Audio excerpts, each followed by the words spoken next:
inicio a la sesión del día de hoy. Gracias por estar acá. Es un año de muchos retos para la federación, para las cooperativas afiliadas y para todas aquellas cooperativas amigas que siempre nos acompañan en nuestros eventos. Este año no hace falta decirlo. Primero, desearles un feliz año. Segundo, esto es un mundo de oportunidades. No hay que echar para atrás, casi que ni para agarrar impulso. Por lo tanto, esto es solo la adaptación a lo que el mundo vive como algo ya normal. Ya casi un año de vivir con esto y por lo tanto ya ni nueva se le puede decir. Simplemente esta es la modalidad de la gestión de las organizaciones hacia adelante y nos vamos adaptando a un mundo en cambio permanente y que algunos que se resistían a ese cambio, pues nos llegó a la fuerza y en ese tanto es seguir adelante. Yo quiero, en nombre de la Federación de Asociaciones Cooperativas, FECOPSE, y aquellas cooperativas amigas que se siguen sumando a nuestra organización y a todo lo que se realiza, primero decirles que hoy me invitaron a representar a la Federación y parte del movimiento cooperativo en una reunión con el Fondo Monetario Internacional a la 1 de la tarde. Obviamente voy a manifestar la oposición total a nuevos impuestos y que le quede claro al fondo que las cooperativas sí pagamos impuestos, no como los medios de comunicación han dicho que el cooperativismo no lo hace. Más bien, lo que tenemos son excedentes de operación y las cooperativas como entes jurídicos no son dueñas de nada sin gente. Por lo tanto, las cooperativas por ley están exentas porque no tenemos renta. Pero eso es parte de las cosas que hay que decir, además de que hay casi 7,000 millones de dólares en superávit de las instituciones públicas, que con eso se podría hacer un muy buen trabajo y no estar exigiéndole más a las personas trabajadoras de este país y a todos los que quieren emprender y a todos los que producen.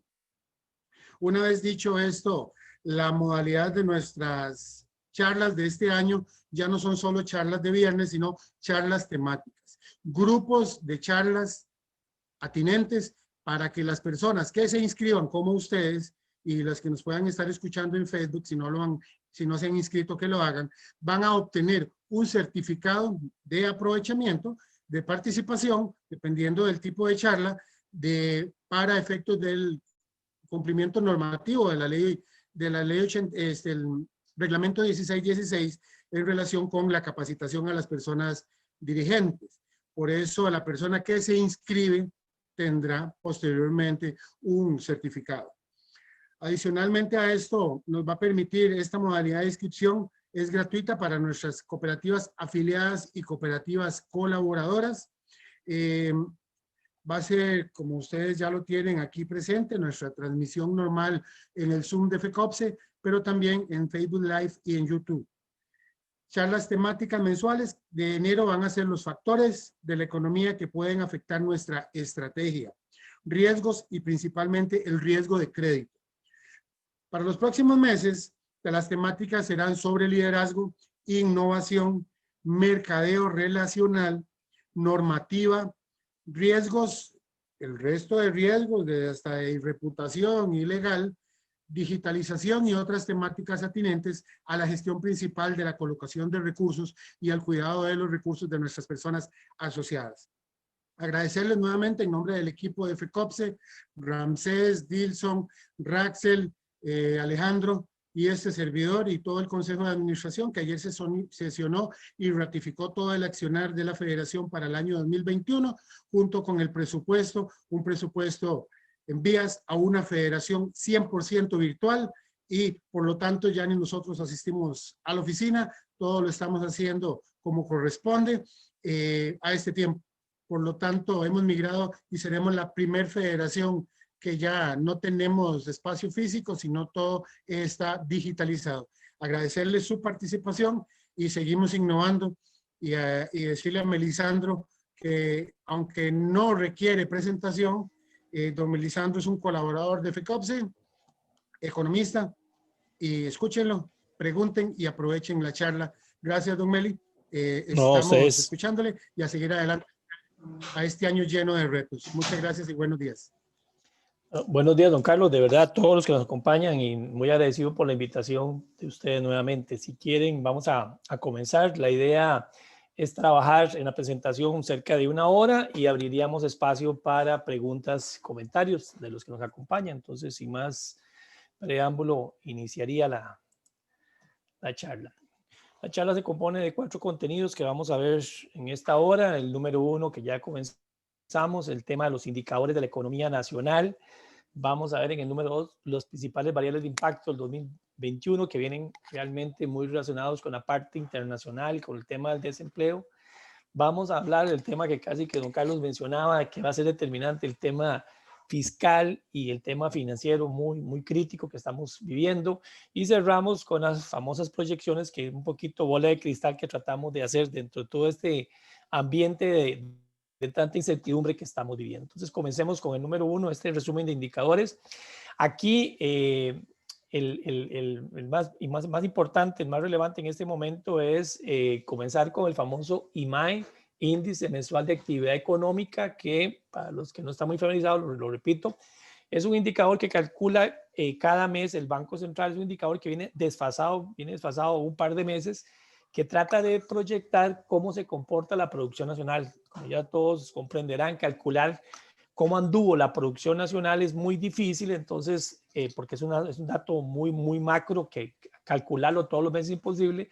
Se usan 13 indicadores sectoriales que tienen que ver con las ventas de cemento, la cantidad de turistas que llegan, la cantidad de exportaciones de café. Son 13 indicadores, perdón, que se usan, y ese es el dato que tenemos en este momento, que para el tercer trimestre, prácticamente cerrando septiembre, como ustedes lo pueden ver, el comportamiento es un negativo de 6.5.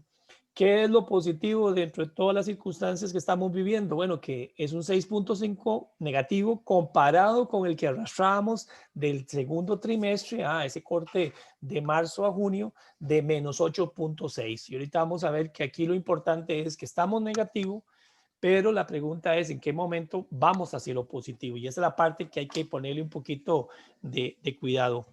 Acá, este es el corte por trimestres, y aquí traigo un indicador que calcula el Banco Central, que sí le pediría que pongan atención, y es el mismo 6.5. Aquí se mezclan 2 indicadores, lo que ellos llaman la variación interanual, que es este datito que ya acabo de revisar, el 6.5 que arrastramos, y otro que calcula ellos, que se llama la serie trimestral de estacionalidad. ¿Qué es lo que trata de ver esta serie trimestral?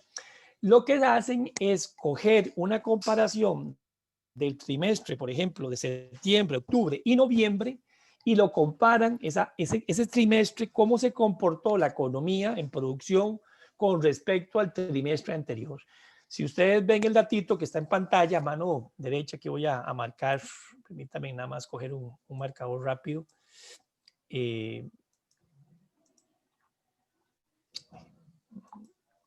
Perdón. Acá, si ustedes me siguen aquí con este marcador de imagen,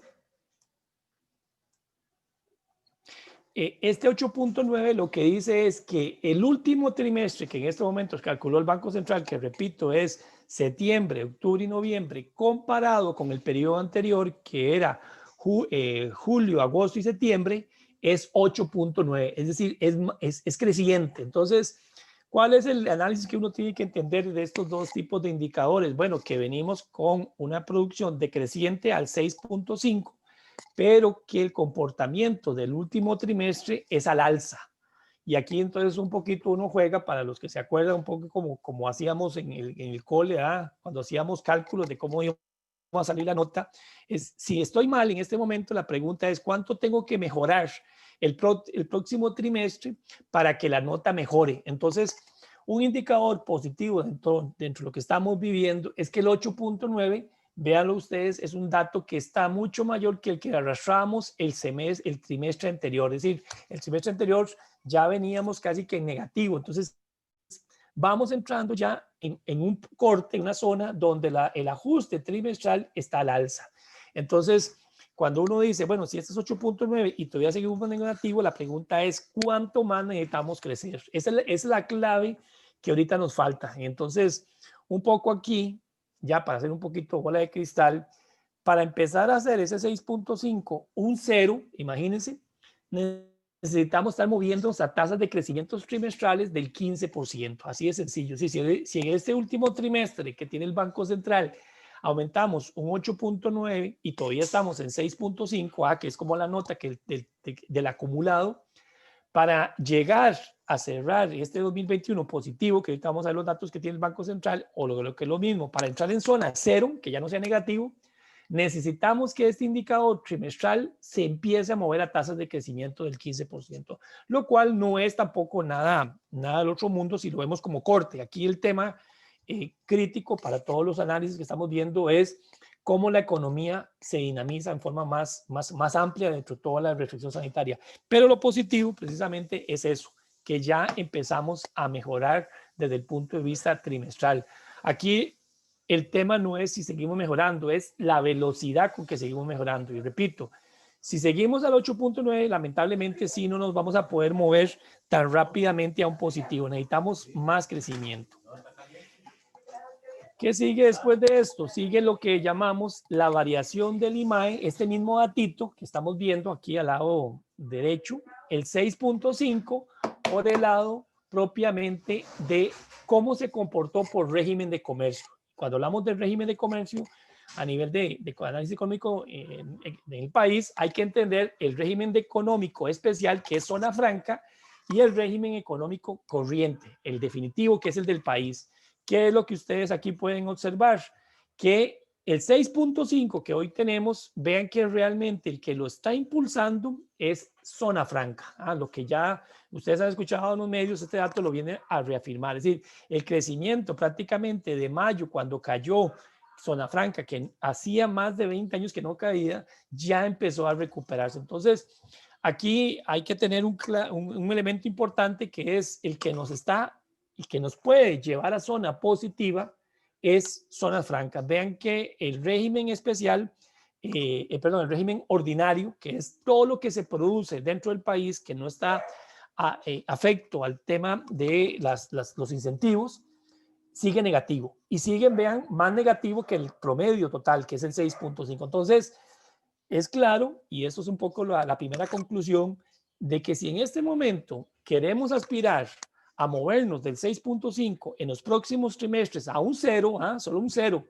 o para acabar este 2021 en positivo, definitivamente necesitamos sacar a este régimen definitivo del negativo y hacer que zona franca vuelva a seguir creciendo. Es importante tener claro que zona franca, para los que no se acuerdan, zona franca estaba creciendo en el pasado a tasas del 12% anual, y entonces eso sí es importante, que esa tasa, si la logramos recuperar, nos lleva otra vez a la senda. Rápidamente, un análisis sectorial de lo que estamos viviendo, sectorial. Aquí tomé una presentación muy rápida, pero muy ilustrativa, que me gustó, del financiero, que son 4 sectores de los más críticos. El sector acá, que si me siguen en esta línea casi que magenta color, es el más golpeado, que en este momento es alojamiento y comida. Esa actividad económica está obviamente muy golpeado, con una tasa del 52.4. O sea, de nuevo, en este momento estamos en negativo en menos 6.12. Ese es el promedio nacional. Pero vea que cuando nos metemos al interior de los sectores, hay sectores muy golpeados. Y lo que es el tema de restaurantes y hoteles, junto con el tema propiamente de alojamiento en total, está muy golpeado, un 52.4. El que sigue en la parte de aquí, casi terracota, síganme, es transporte y almacenamiento. Este 20 negativo es transporte y almacenamiento. Vean que en ambos el impacto más importante viene por el lado de los efectos del coronavirus, todas las medidas sanitarias que se tomaron, las restricciones de entrada de turistas, las restricciones de aforo en los restaurantes, las restricciones de movilidad, porque toda esta parte tiene que ver con transporte y almacenamiento. Y por ahí sigue el tema propiamente de comercio y de construcción, que ahorita vamos a ver. Si alguien hace un simple ejercicio, y aquí se los recomendaría en sus celulares si lo tienen a mano, podemos sacar ese 52.4, que es la tasa negativa que tiene hoy el sector hotelero y los restaurantes. Y si ustedes hacen un ejercicio como el que acabamos de decir, bueno, ¿qué pasa si yo supongo que este sector, a partir de este momento de octubre, empieza a crecer al 6%. Entonces, si uno agarra ese 52.4 y lo divide entre 6, lo que te da son 8.7. Ese 8.7 son la cantidad de trimestres que ocuparíamos para que esto se vuelva a cero. Y obviamente eso si lo convertimos en años, que son 4 trimestres por año, esto así, suponiendo una tasa a partir de este momento del 6% en esos sectores, vean lo que está diciendo. Ocuparíamos aproximadamente 2 años para que el sector hotelero vuelva a estar positivo. O sea, eso es parte de la dimensión de la crisis que tenemos. Eso no podemos perderlo. Entonces, eso sí es importante entender.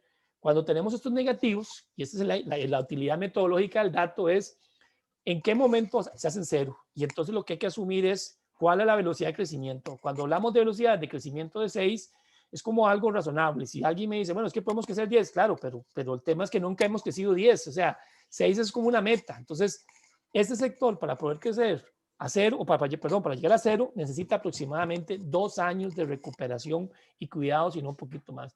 Rápidamente, a nivel sectorial, el Banco Central, por ejemplo, lo que ha visto en el caso del comercio es que, si bien es cierto, sigue siendo negativo en este momento a un 12.4, eventualmente ya se empieza a ser menos negativo, y ahí sí es importante entender que el efecto negativo tiene que ver con que la gente tiene, ahorita lo vamos a ver, menos trabajo, menos consumo se hace, y entonces se gasta menos en construcción, se gasta menos en línea blanca, en automóviles. Eso es parte del tema.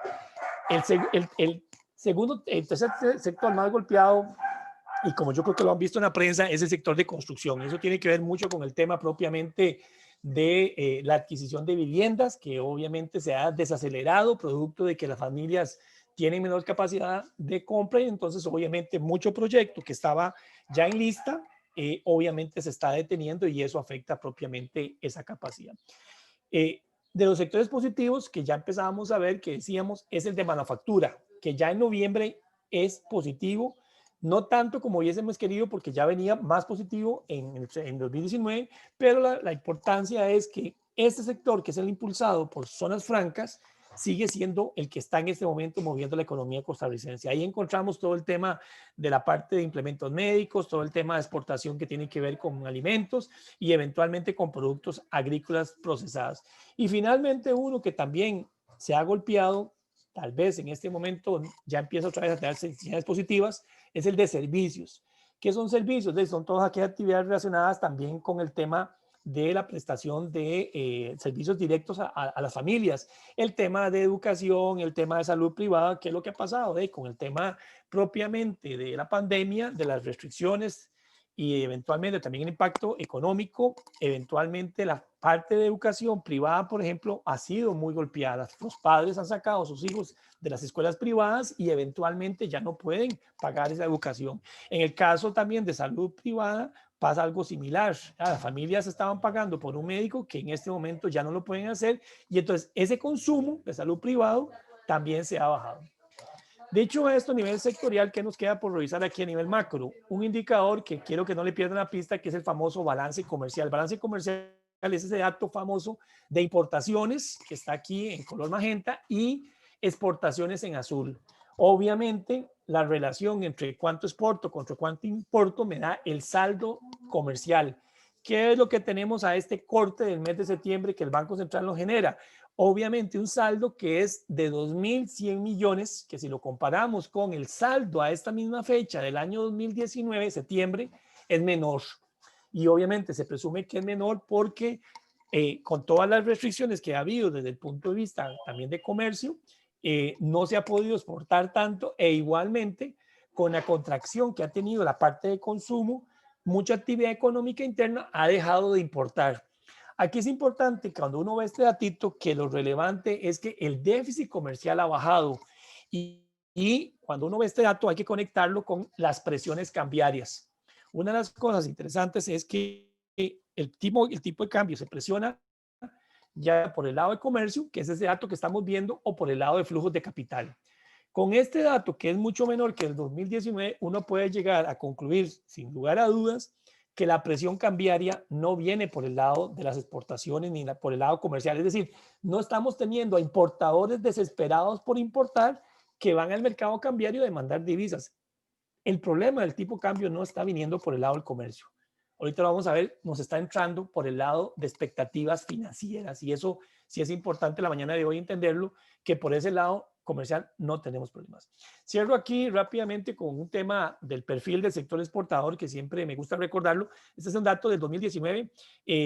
30% de lo que se exporta ya en Costa Rica, y eso es importante, proviene del tema de dispositivos médicos, es decir, proviene de zonas francas. Esto ya, como ya obviamente es obvio, es todo un cambio con respecto a lo tradicional que ha sido la dependencia, por ejemplo, de un 8.7 de banano o de lo que es piña. Si aquí sumamos entre lo que es piña, banano, incluso café, apenas llegamos a un 20% comparado con lo que generan dispositivos médicos. Y esto lo planteo en dos líneas, como un dato y como un tema de estrategia que Costa Rica tiene que revisar para el 2021. Es decir, si alguien nuevamente, y ahorita que comentaba don Carlos con el tema del fondo, hay que tenerlo claro, es cómo balanceamos todo el tema de fuerzas para que el país no se detenga. En este momento lo que nos está impulsando, lo que está llevando la carreta es zonas francas. Y esto no hay que perderle la vista porque definitivamente cualquier tema que podamos realmente focalizar de presión sobre zonas francas, si bien es cierto, es un tema fiscal, también nos puede rebotar por el lado económico. Entonces aquí cierro con un dato que también siempre lo insisto mucho. En la parte comercial, dato aquí a la derecha, dato del 2019, vean que el 42%, el dato del último 2019, no ha salido el 2020, pero no ha cambiado mucho. El 42% ya se exporta, se exporta a Estados Unidos. ¿Qué es la importancia de este 42%? Que en el 2018 era casi un 48%, es decir, ha venido decreciendo lo que se coloca en Estados Unidos. Y eso que se coloca en Estados Unidos se ha ido hacia otros mercados. Aquí estarían lo que estamos en Japón, lo que es República Dominicana, lo que es México, ha empezado a aumentar en este 2019. Irrelevante, el otro 21 de toda la tabla, el 100% se va a la Unión Europea. Y este que ustedes ven aquí, esto es mercado común centroamericano. Es relevante para lo que puede ser el futuro de este 2021, nuestro posible crecimiento, la recuperación de las economías del área, porque 21% de nuestras exportaciones se van a nuestros socios regionales. Entonces, es muy importante lo que va a pasar en Estados Unidos, pero tampoco perder de pista lo que va a pasar en Centroamérica. Eso es un poco el resumen de lo que son esas variables locales de cómo estamos quedando en el 2020 la economía. ¿Qué sigue? Veamos las variables de impacto propiamente del 2021 que vienen de otro ámbito, que es el ámbito internacional. Aquí les comparto un dato que usa el Consejo Monetario Centroamericano, que también viene de la proyección del Fondo Monetario reciente, que es la que se acaba de salir ahorita en enero, y lo que acabamos de ver, sabiendo que colocamos un 42% de exportaciones a Estados Unidos y un 21% a Europa, vean el proyectado de este momento del 2021. Tenemos con respecto a lo que va a ser el 2020, que en ambos países y sobre todo en Europa es muy negativo, tenemos una recuperación bastante justificada, tanto para Estados Unidos y para la zona euro. Entonces, esto es un mensaje positivo dentro de lo que estamos viviendo, de que la economía del mundo este 2021 tiene muy buenos fundamentos para una recuperación. Y para los que no vieron ayer noticias, ayer el presidente nuevo de Estados Unidos, Biden, anunció un programa de 1.9 billones de dólares que van a expandir de dinero en la economía norteamericana. Y esto, repito, en el tema de lo que es la exportación es muy positivo porque es demanda externa que se va a fortalecer. Entonces, Europa igualmente, las economías a través del Banco Común, el Banco Europeo, también tienen políticas de expansión del dinero y eso va a ayudar mucho a que esta economía, tanto Estados Unidos como Europa, se expanda y nos ayuda. Queda por ahí un tema que aunque hoy no vendemos tanto, lamentablemente no tenemos tanta esa conexión con China, pero de forma indirecta sí nos sirve que se recupere China. Y China, según los números, vean incluso el dato del 2020 va a ser de las pocas economías del mundo, solo salvo China e India, que van a quedar positivos. O sea, no tienen contracción, van a quedar positivos. Y va a dar un salto de casi un 7.9 para el 2021.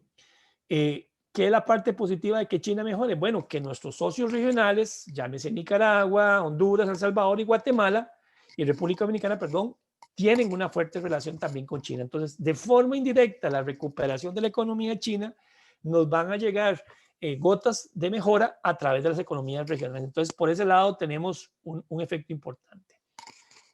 Acá está nada más a nivel ilustrativo lo que llamamos la famosa recuperación en V. Este es el Producto Interno Trimestral. Ese es el IMAE que acabamos de ver nosotros local. Ese es el dato del IMAE a nivel de zona. El dato en rojo es Estados Unidos y en azul es el IMAE, el Producto Interno Bruto Trimestral de Europa y Estados Unidos. Vean que su caída máxima fue prácticamente en mayo y desde ahí ha venido la recuperación, siendo todavía mucho más clara la de Estados Unidos que la de Europa, pero para los efectos de la mañana de hoy es importante que ambos países van en recuperación. Y entonces, si estos programas como los que estamos hablando, o sea, oíamos ayer el presidente Biden, igual que los de Europa, se materializan, póngale realmente claro que tenemos muy buenas señales para este 2021 del lado de demanda externa.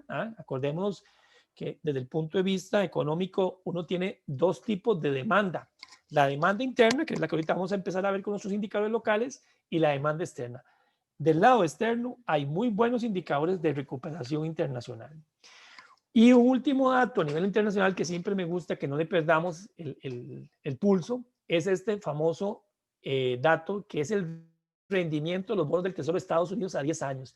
¿Qué es este dato? Esto es cuánto paga Estados Unidos por el dinero que capta. ¿Qué es en este momento lo más relevante? Bueno, la tasa ahorita, si me siguen aquí a la derecha, es el dato de ayer, estaba en 1.3. Eso es lo que paga si usted va a Estados Unidos a invertir a 10 años. De forma comparativa, nada más para que se ubique en Costa Rica hoy, a un año, esto es lo que paga a 10 años Estados Unidos, Costa Rica a un año está pagando casi lo mismo, es decir, 1.20 lo que se paga localmente a un año. Entonces, este diferencial es el que nos puede ayudar a que los flujos de capital se sigan viniendo hacia Costa Rica, o sea, hacia el mercado emergente. ¿Sí? Entonces, eso nos da mucho espacio, en cierta forma, para que el campo financiero, si ahorita lo voy a tocar, el tema del fondo se maneja adecuadamente, nos ayude a apalancar un crecimiento en el 2021. Y la parte también importante, y así lo ha dicho el presidente de la Federal Reserve, es que este dato muy difícilmente, aunque aumentó un poquito, a inicios de enero estaba en 0.95, ya ha aumentado 1.13, y si ustedes se preguntan por qué ha aumentado en el 1.13, son mucho el tema de los famosos incidentes que ha pasado ahorita con Trump, con el tema de los incidentes en el Capitolio, más el tema de que no se aprobó el paquete fiscal fuerte que se esperaba. Entonces, pero en general, uno puede estar claro que este indicador en los próximos 2 años a nivel internacional va a estar muy bajo. Y en la medida que esté muy bajo, eso nos abre puertas para poder financiar nuestra actividad económica a tasas bastante razonables. Ya que voy cerrando con el dato que sí me interesaba ver, que es la región. Y aquí disculpen que está muy cargado de líneas, pero en forma muy resumida, si me siguen con esta línea gris que aquí marqué, que si me siguen aquí al eje izquierdo, esta línea es el índice mensual de actividad económica, es decir, es la producción agregada trimestral de toda la región, es decir, de Guatemala hasta Panamá, más República Dominicana. Cuando alguien ahí pregunta, ¿por qué incluimos a República Dominicana? Tal vez no muchos se acuerdan, pero tenemos un tratado de libre comercio con República Dominicana. Entonces, es algo importante, se está apalancando bastante y creo que mucho exportador lo va a usar. Vean que a nivel como pasó afuera internacionalmente, ya desde junio empezamos a nivel regional a subir y ya estamos con un negativo de 0.4 en la región. Si lo vemos a nivel de países, hay 2 países que más bien están por encima de esta tasa de decrecimiento y ya van hacia el 0. Esto es el dato de septiembre. Estos 2 países ya estarían prácticamente llegando a 0 y ya la economía tiene señales muy claras de recuperación, incluso a partir de este primer trimestre de 2021, y son Nicaragua y Guatemala. Esos son los países que más fuertes o más rápido van a empezar a recuperarse en el 2021. Más allá de los dilemas éticos que uno pueda encontrar en la situación de Nicaragua, de cómo ha manejado la pandemia, económicamente esta recuperación de Nicaragua nos va a ayudar. Y eso hay que decirlo, en la medida en que la economía de Nicaragua se active. Cuando hablamos de ese 21% que decíamos que es la región, prácticamente de ese 21, 10% de ese 21, la mitad, casi un 45% en Nicaragua. Entonces, en la medida en que Nicaragua se recupere, vamos a tener una buena recuperación. Y Guatemala también es uno de los socios más importantes, donde tenemos un retraso, no lo marqué por acá, es en El Salvador. El Salvador sí no está saliendo tan rápidamente como toda la región, y a nivel centroamericano casi que le colocamos 3, 4 puntos a El Salvador, pero en general la región centroamericana está realmente muy dinámica, y eso también va a ser muy positivo desde el punto de demanda externa. Entonces, resumo un poco estos dos elementos: demanda externa de tipo americano y de tipo europeo positivo, y la regional a nivel del mercado común centroamericano también positivo, lo cual son buenas noticias para la economía. ¿Qué elementos vienen de por medio? Bueno, ¿qué tanto el tema de la vacunación nos va a impactar? Y hay que entender que va a ser positivo. O sea, cuando alguien ve el tema de la vacunación, esta es una imagen de una fotografía reciente de vacunación aquí por el lado del Huarco que se hizo en estos días. La parte positiva es que nos debe abrir un poco más del tema de la movilidad, nos debe abrir un poco más la disposición de consumo, debería mejorar más un poco el tema del empleo. Es un poco lo que esperamos. Y aquí traje una lámina que es la última que está disponible del Banco Central, que es que cuando vemos cómo se comporta la demanda interna, porque acabamos de ver los elementos de demanda externa, y creo que quedó obvio que la demanda externa se está recuperando. Y hay que decirlo, se está recuperando muy rápidamente. Pero la demanda externa representa aproximadamente casi que un 30% de toda nuestra producción. Es decir, nuestro producto a nivel de demanda externa es fuerte, pero no es tan fuerte como la demanda interna. Entonces, si me siguen aquí, la demanda interna, que el más elemento más importante es el consumo de hogares, que es un casi un 65%, en el primer trimestre venía negativo y se acentuó en el segundo trimestre, que es este corte último que se tiene disponible de 8.3. ¿Qué es lo que esperamos? Bueno, igual que en el caso del IMAE, que ya empiece casi que para este último corte que sale ahorita, que es el de noviembre, que ya este dato esté cercano a un 3 negativo o a un 2 negativo, para que este primer trimestre ya estemos en cero. Entonces, una de las expectativas que más nos queda en esta materia de consumo interno es tener un comportamiento positivo ya este primer trimestre, este segundo trimestre positivo. Este primer trimestre sería cero y el segundo trimestre mucho más fuerte. ¿Qué está pasando ahí? Ahorita lo vamos a ver. Mucho el tema de las expectativas. Mientras la gente tenga este pensamiento negativo, tenemos un problema crítico de compra, y el otro problema es el problema de empleo. Y por eso aquí me permití hacer una revisión rápida para el que no ha visto los últimos datos. El tema de empleo está crítico. En esta parte mejoró un poquito con respecto a lo que traíamos anteriormente. Si aquí me siguen, disculpen acá, en este momento, si uno compara la población que es la de más de 15 años, que es parte de todo lo que va a determinar la fuerza de trabajo, eventualmente la fuerza de trabajo de nuestro país, si ustedes revisan el dato del 2019, que era 1.4 millones que componían la fuerza de trabajo, pasó a 1.5, es decir, casi 100,000 personas más. Y esto es el tema de que en la situación familiar, ya las familias que antes, si había un miembro que estaba trabajando, ahora hay dos tratando de buscar trabajo. Entonces, la presión del desempleo tiene que ver con que la economía genere más fuentes de empleo como tal, que más actividades, y la otra es que realmente la gente como tal, a nivel de decisión, a nivel de disposición, puede encontrar ese empleo. Con respecto al trimestre pasado, que andábamos cerca de un 24, hemos mejorado relativamente, estamos en un 21.3 en este trimestre móvil de septiembre a noviembre, pero nuevamente, si lo comparamos con el del 2019, estamos muy casi más del 100% del año anterior, que es 12.5. Aquí hago un paréntesis y pasa de lo mismo que acabamos de ver con el tema del empleo, del IMAE.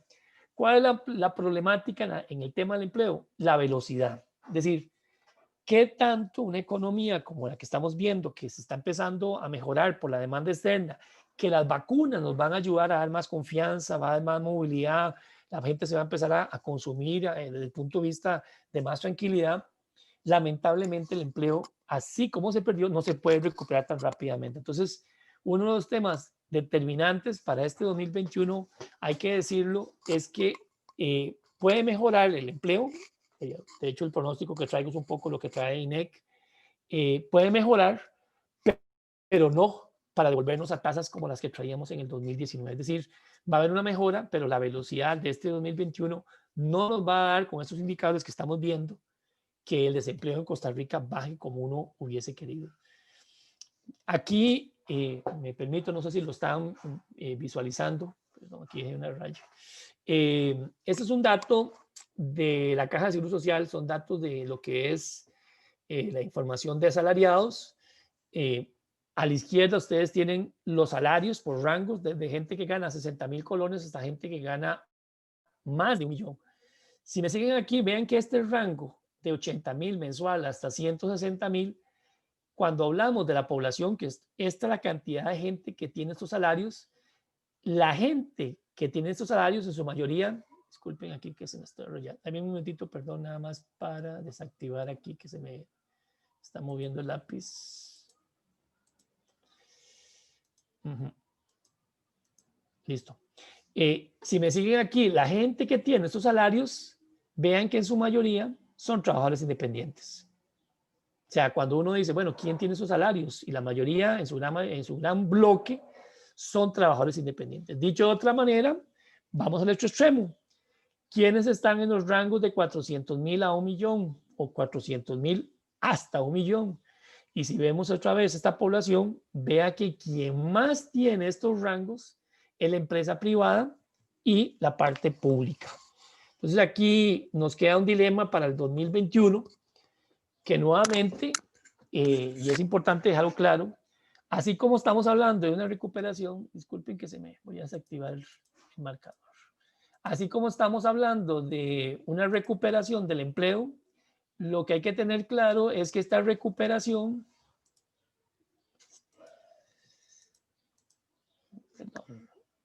perdón, aquí que se me salió el marcador.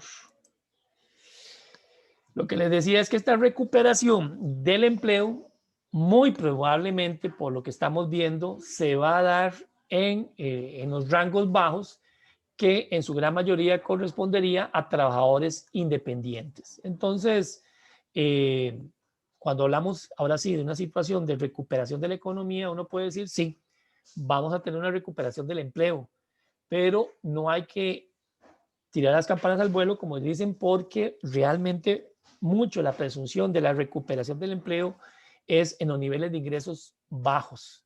Y entonces una de las problemáticas nuevamente es que el consumo interno va a mejorar, pero lentamente, porque ojalá hubiese sido precisamente los rangos de salarios altos los que estarían mejorando, pero no. Realmente, si alguien se pregunta, bueno, ¿qué es lo que indica este indicador? Si me siguen aquí, por ejemplo, salarios de más de 1,000,000 en este momento que están registrados en la caja son 174,000 personas.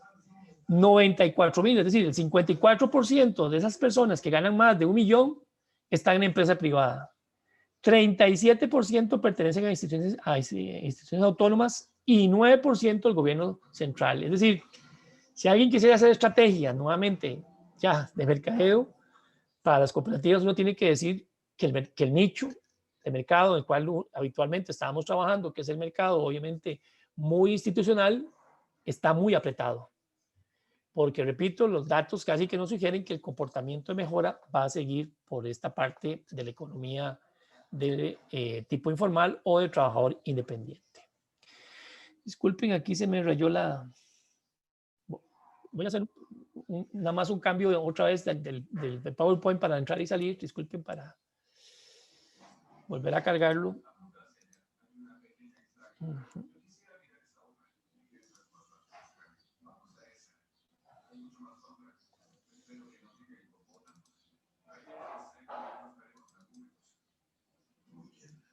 Deme un momentito nada más para abrirlo.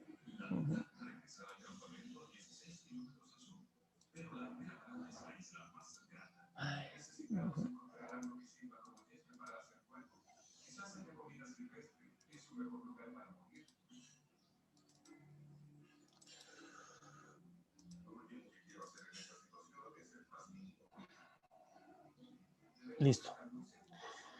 Aquí vamos de adentro de nuevo para adentro. Disculpen el inconveniente técnico. En resumen, entonces, la recuperación por el lado del empleo se va a dar, pero concluyo mucho en el trabajador independiente y en esta parte del sector privado y el sector gobierno, como ya ustedes también lo pueden ver por los datos que están conversando, el tema de la restricción de crecimiento de planilla va a ser muy poco. Entonces, la recuperación de demanda interna con este grupo de clase trabajador independiente, positivo por toda esta gente que eventualmente esperaríamos que recupere parte de sus ingresos, pero no va a lograr el impacto tan fuerte como hubiéramos querido, con otra mejora en otros niveles de ingreso. Punto número 3, para ir cerrando acá un poco este ítem, es el tema del déficit fiscal y el sector financiero. Y aquí sí comenzamos de atrás para adelante. ¿Cuál es el último dato disponible? El dato del Ministerio de Hacienda de cuál fue el resultado primario que llamamos, que es el dato entre ingresos y egresos, y el dato propiamente financiero, que es con el pago de la deuda. Si me siguen acá de lo que es 2014 hasta esta fecha, que es el corte, repito, de octubre, este datito del 2.9 es el resultado negativo primario. Ese es ingresos corrientes contra gasto corriente. Aquí no hay gasto de intereses. Es negativo. Y ya para entrar en materia, en la meta del gobierno para el 2022 es que esto esté casi que en cero. Eso es parte del tema fuerte que viene precisamente de la negociación con el Fondo Monetario. ¿Qué tanto hacer que este 2.9 se vuelva cero en el 2022 y se vuelva positivo en el 2023? Incluso muy venturoso la proyección que hace el gobierno de tener incluso un positivo casi que de 2% para el 2024. Es algo muy exigente. Y el negativo, este 7.2, es cómo queda el déficit anterior cuando le metemos la carga de intereses. Y ustedes ya ven que en este momento, a octubre, está en 7.2. El pronóstico final del 2020, tengo que decir que es un poquito mejor de lo esperado, porque se hablaba de un 9%, 9 un poquito más de déficit negativo total del gobierno central con pago de intereses, y va a quedar por debajo de 9. Se proyecta que sea un 8.4, 8.5, muy debido a que la carga de intereses se ha empezado a manejar más adecuadamente, que es un poco lo que ustedes han escuchado en la prensa. Trato de hacer aquí un revise rápido de la estructura de cómo está la estructura de ingresos del gobierno. Y ahorita que don Carlos tocaba el tema de la reunión del Fondo Monetario, esa es una de las cosas que yo siempre recomiendo revisar cuando vemos esta estructura de ingresos en el tiempo. Esto es 2018, 2019 y 2020. Este ingreso, este componente en celeste, es el componente de ingresos que recibe Hacienda por el impuesto a los ingresos y a las utilidades de las empresas, que ha venido mejorando. Ha pasado del 2018 de un 35.9 a un 39, es decir, ha mejorado casi 4 puntos, y eso mucho se debe al tema también de la reforma fiscal. Parecido también el que sigue, que es el impuesto de ventas, el viejo impuesto de ventas, que ahora es IVA. Estos dos impuestos, como ustedes lo ven en pantalla, son prácticamente 70%. Entonces, una de las cosas problemáticas de toda la situación con el fondo es cómo tratar de recuperar una mejor posición en la parte del déficit sin tratar de no meter más impuestos aquí. Y con todo el respeto, y parte creo que la problemática que está en el ambiente es que difícilmente lo va a poder hacer el gobierno. Es decir, cerrar el déficit de la magnitud que tenemos, y ahí le va a tocar el buen trabajo a don Carlos, muy difícil, muy difícil va a tener el gobierno de tarea si no es considerando estos dos impuestos. Es decir, se pueden inventar cualquier cantidad de impuestos y vean que cualquier otra cantidad de impuestos que no sean estos dos suman a este rango, y esto no llega cuando mucho al 20%. Entonces, la problemática acá es que bien que mal, de alguna forma, para mejorar el déficit en la proyección que se está queriendo hacer con el Fondo Monetario Internacional, van a tener que aparecer impuestos, ya sea por el lado de ventas, aumentando IVA, lo que se está hablando del 13 al 15, o tocando tasas a los impuestos de las utilidades, que en este caso sería el de las cooperativas, solidarismo y otras empresas que se estarían proyectando. Eso es un tema de debate.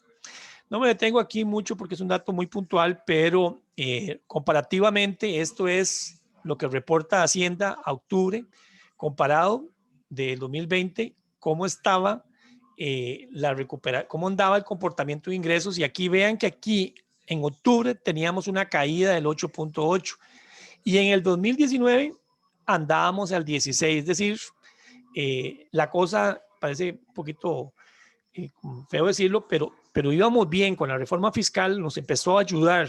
La pandemia otra vez nos devolvió a zona negativa. En el caso del impuesto de ventas pasa algo parecido. Andábamos con un impuesto de ventas que nos daba cerca del 8.9 el año pasado, ya con el tema propiamente de IVA, y otra vez estamos en zona negativa. Entonces, son efectos, no hay donde perderse, de la pandemia. En el caso de gastos, esos son ingresos. En el caso de gastos, el gasto propiamente del gobierno total, el gobierno central, está prácticamente en cero con respecto a un 12.4 del año anterior. Aquí sí, sin ánimo partidista, no soy partidario de los señores del PAP, pero hay que reconocer que se está haciendo un muy buen esfuerzo en gasto. Lamentablemente, hay que decirlo, el ajuste en gasto no es suficiente para cerrar el hueco. Tienen que mejorarse la recaudación. Así es un poco el panorama de este 2021. Es decir, ya el gobierno, si alguien me pregunta, y esto es parte de la discusión, lo que te queda para mejorar más el gasto es obviamente cerrar planilla. Don Si no Melisandro, mejoras ingresos, señor. es que como estoy, usted sabe, tengo que dar alguna respuesta en la tarde, una opinión, porque somos algunos, no soy solo yo, a una opinión o si hay preguntas directas responder. Entonces, dentro de mi inquietud está de que si casi el 40% de los ingresos es por los impuestos de IVA y casi un 40% de los ingresos por ingresos y utilidades, ¿dónde queda la parte de que el Estado le hace transferencias a instituciones del Estado y luego hasta le tiene que pagar intereses por las transferencias que le hace que no ejecutó el mismo Estado a nivel de instituciones descentralizadas? Por lo tanto, esto acumulado son casi 7.000 millones de dólares. Claro. Deberíamos más bien pensar en que el Estado les pida todo lo que no se ejecutó, por lo menos el 50%, y superaría los 3.000 millones de dólares y casi que no hay ni siquiera que pedirle plata al Fondo Monetario. Vamos a ver, ahí don Carlos, eso es una hipótesis que uno podría justificar financieramente. Aquí el tema es qué tanto los presupuestos acumulados, te pongo el ejemplo que más conozco como el Bambi, son proyectos, son para financiamientos que no se han ejecutado. Aquí sí hay temas que habría que agarrar algunas instituciones y efectivamente, como vos decís, son presupuestos acumulados que no han ejecutado. Y entonces habría que decirles, bueno, hey, usted ha tenido eso ya 2 años o 3 y no lo ha ejecutado, véngase para la caja chica y definitivamente ya lo perdió. Aquí lo delicado es que ese inventario habría que hacerlo institución por institución. Ahí sí te digo, eso es un ejercicio que yo creo que sí hay que hacer para determinar, como el caso del Bambi, que ese presupuesto acumulado que en algún momento se iba a tomar definitivamente es para proyectos, pero en otras instituciones esos proyectos nunca se materializaron, entonces ahí sí se podría ver. Ahora, ¿qué es la parte importante de eso que estás comentando, don Carlos? Que esa parte de ingresos, la parte complicada que también ya el gobierno ha empezado a hacer, si me siguen aquí en este dato, es el gasto de intereses de esta fecha, que es un 13.6 menor que el del año 2019, que era un 25.9. ¿Qué es lo que ha mejorado este periodo? Que precisamente la deuda, el déficit no va a llegar tan alto, que el gobierno ya empezó más fuertemente a renegociar la carga de intereses interno. Y esto también se vuelve muy perverso, porque no lo traigo acá, pero acordémonos que prácticamente la deuda interna es el 65% de toda la deuda. O sea, aquí lo que más el gobierno le debe es entre ellos mismos. Y dentro de ellos mismos, de ese 65, prácticamente casi que el 40% de ese 65 son entidades del propio gobierno quien tiene la deuda. Entonces, una de las cosas que ya se ha empezado a discutir y creo que se ha hecho de forma muy, y creo que don Carlos, ahí hay un tema de verdad que hay que revisar, es cómo seguís pagando usted mismo tasas de interés, por ejemplo, a un Recope o a otra institución por plata que usted le están se la devuelven otra vez a prestar. Entonces, es un poco el tema de la tasa. La parte quizás donde hay que tener cuidado es en pensiones, porque no hay que discutir los fondos de pensiones, que son los que tienen casi que el 30% de las inversiones del gobierno, ¿ah? Y qué complicado llegar y decirle que le va a bajar las tasas. Eso es un punto aparte. Entonces, sí hay un ejercicio que ya algunos en el medio estamos diciendo, así como usted plantea, don Carlos, ese superávit es coja aquellas instituciones que tienen inversiones en el gobierno, llámese, no sé, una entidad ahí olvidada, no sé, una entidad que no tenga mucho dinamismo, y entonces diga, ¿qué hace esa gente con ese dinero? Y si usted sabe que no lo está usando, el problema es o una de dos, o se lo devuelve a la caja del gobierno, efectivamente, y ahí mejora la recaudación, o lo que le pagas de tasa de interés es obviamente mucho más bajo que hoy. ¿Cómo es posible que una entidad que tenga ese superávit, don Carlos, tiene dos efectos? El monto y lo que le está pagando el gobierno por tener ese superávit ahí en caja. Entonces, el ejercicio mucho va en que revisemos cuáles entidades tienen esos superávit y no tienes proyectos para el 2021, váyanse para tu reino, váyanse para Caja Chica. O los que tienen esa plata y todavía no lo han usado, empezar a ver a cuáles, y ahí sí, repito, hago la salvedad en fondos de pensiones, cuáles deberías bajarle la tasa de interés. Y entonces decirle, como ya ustedes lo han visto, el famoso canje de deuda. Tráigame la deuda que está por vencer del 2021, que viene a tasas del 10% en colones, que es alta, y yo le devuelvo un bono, la mismo que le debo, solo que no le va a pagar 10, le voy a pagar 7 o le voy a pagar 6. Entonces, eso sí empieza a impactar porque le quita presión al gasto. Esa es la parte relevante, don Carlos.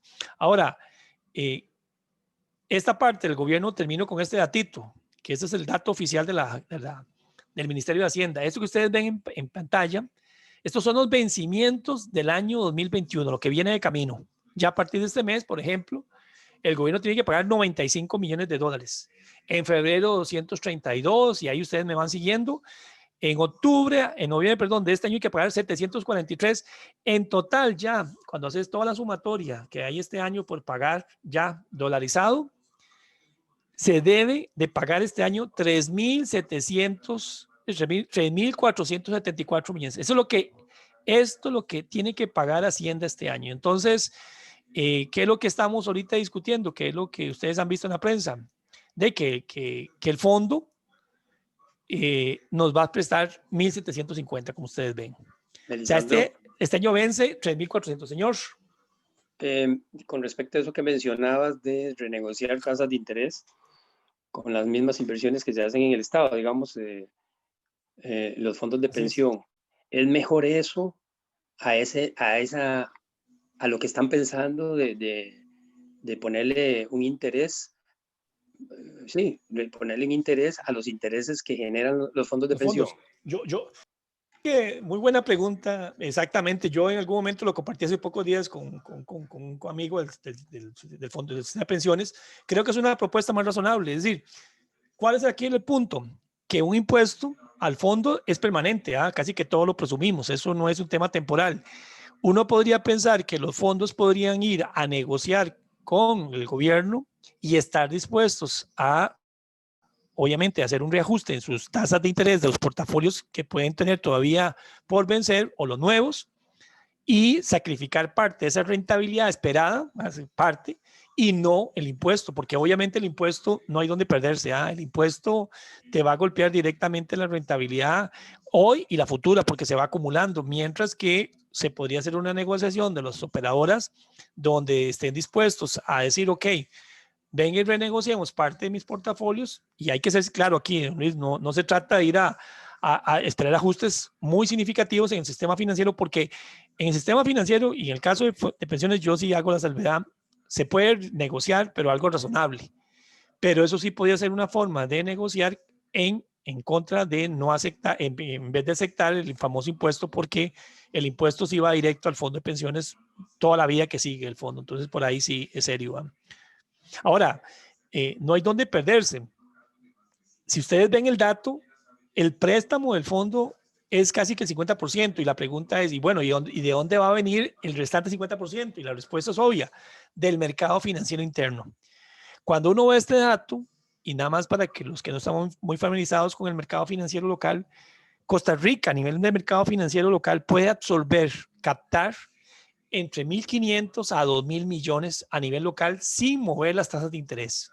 Es decir, si Hacienda no consigue este préstamo de los 1.750, estos 3.474 que ustedes ven en pantalla, tiene que ir a captarlos al mercado local. Y entonces ahí la hipótesis es que si lo va a captar, va a tener que subir la tasa. Entonces aquí tendríamos también todo un dilema de que, bueno, ¿qué es mejor? ¿No tener acuerdo con el fondo o esperar que las tasas suban? Y aquí lo perverso, hay que decirlo, es que con el fondo sabemos cuánto nos va a costar el préstamo, mientras que si vamos al mercado local a ver cuánto captamos de dinero, la tasa de interés no lo podríamos saber dónde va a estar, dónde va a parar el ajuste de tasas de interés. En este momento tenemos tasas bajas, pero si no hay acuerdo en el fondo hay que tenerlo claro, nos va a presionar. La hipótesis que ya algunos plantean de, por ejemplo, coger reservas es también válida, yo no la reniego, pero es jugar con fuego. Porque si cogemos plata de las reservas y las ponemos acá, tenemos que estar apostando a que definitivamente el país sigue mejorando. El problema es que si caemos en una etapa de que el país no mejore, es como haber cogido el dinero que teníamos disponible en la casa y nos la jugamos pagando en este caso esta deuda en vez de haberla invertido en otro negocio. Entonces, estamos en un tema donde en ambos lados perdemos. Es decir, si cogemos el préstamo con el fondo, viene una serie de condicionamientos. Y si no lo hacemos y cogemos reservas, nos estamos jugando porque tenemos que estar apostando que si agarramos la plata para pagar estos pasivos, estamos creyendo que la economía va a seguir mejorando para que al final esta deuda no se nos vuelva a incrementar. Entonces, es un dilema bastante complicado. Sigo acá y ahorita ya vamos cerrando este capítulo. Nada más para recordar, para los que no están muy familiarizados, datos de agosto. En Costa Rica, los dos créditos más relevantes son el crédito de consumo a un 32% y el crédito de vivienda. Es decir, en Costa Rica no hay donde perderse. El 60% de nuestro crédito nacional es consumo y préstamos de vivienda. ¿Y qué está pasando a nivel de los datos del cierre de este periodo? En este momento, la tasa de crecimiento punto a punto, es decir, agosto 2020 contra agosto 2019, la economía, el crecimiento del crédito fue apenas de un 2%. Cuando lo desagregamos por carteras de crédito, las de consumo, que son las que más financian las cooperativas, se cayeron un 2.6%. Aquí casi que voy a hacer un poco igual de bola de cristal. Casi que diciembre va a cerrar con un -4% de caída en crédito de consumo. Cuando alguien pregunte, bueno, ¿y qué significa eso para las cooperativas? De simple y sencillamente no hay mercado donde colocar créditos de consumo. O sea, no hay cartera de crédito que colocar. Vivienda se ha defendido, bien que mal, con algunos programas, hay que decirlo, mucho impulsado por el Bambi, pero la cartera de crédito y vivienda de clase media no se está moviendo. Entonces aquí sí hay que coger para nuestro propio saco.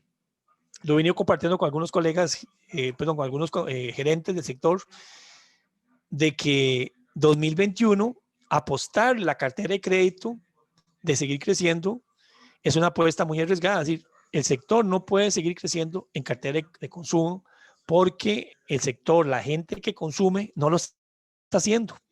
Y entonces aquí lo que vamos a tener es captando dinero de nuestros asociados, cuidado a tasas muy altas, sin poder colocarlo, con el peligro de que al final estemos entrando a desintermediación.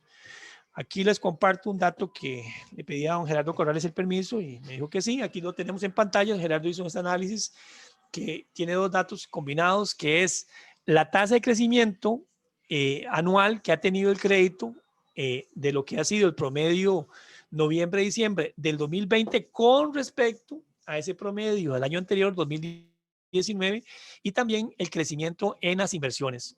¿Cómo se lee esto? Por ejemplo, si ustedes se van aquí a la izquierda, esto en barra en celeste es la caída de la cartera de crédito de Prival, 14%.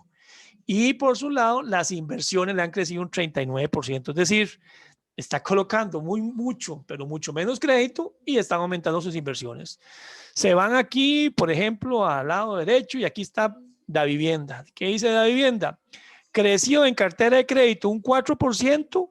Y en inversiones un 27%. Como ustedes pueden seguir la línea roja, todos estos aquí que están en rojo, que son inversiones, vean las tasas de crecimiento de las inversiones. Es decir, salvo el caso de Promérica, que se le vinieron abajo las inversiones, en el sector sistema bancario, que es nuestra mejor referencia, está bajando la cartera de crédito del 2020 al cierre del 2020, y usted, Gerardo, lo hizo con datos de su jefe acumulados, y está aumentando el saldo de inversiones. Este es el dato. Perdón, Sí, cuando hablas de inversiones, ¿te referís a captaciones? No. Acuérdate que aquí estamos comparando, es el activo, ¿en qué lo tengo? ¿En crédito o en inversiones? Entonces, es el activo productivo, lo que estamos viendo, la tasa de crecimiento.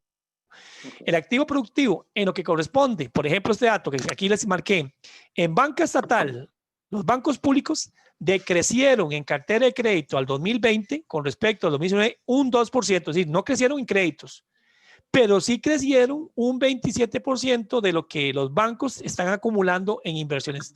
Captaron dinero y al final no lo colocaron en crédito, más bien aumentaron sus inversiones. En el caso de banca privada, vean el mismo ejercicio. Crecimiento en crédito, cero. Cero crecimiento en crédito a la banca privada y un 26% en inversiones.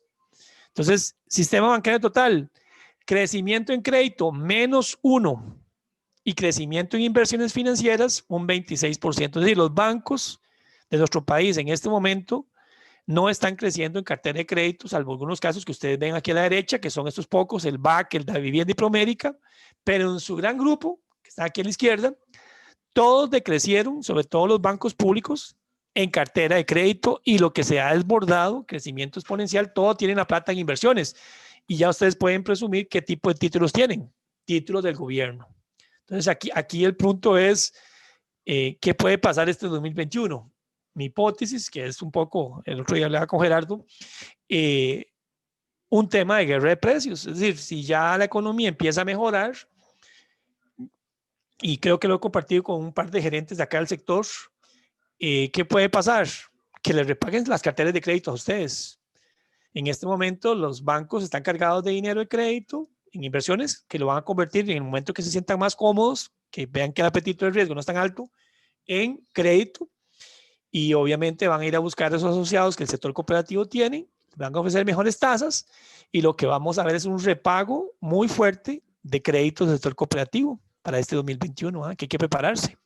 ¿Me permite? Sí, señor, dígame. Perdón que moleste. Hubiera sido interesante ver aquí también en la gráfica lo del sector cooperativo, ¿verdad? Que si uno intuye que viene más o menos con un comportamiento similar, porque no hemos crecido en carteras, creo que nadie, o en promedio. Y eso último que estás diciendo va a ser relevante porque con los 700.000 millones que el BCR, el Banco Central de Costa Rica, ha ofrecido y ya formalizó con varias entidades, por supuesto que eso va a incidir mucho en repagos a nuestras carteras.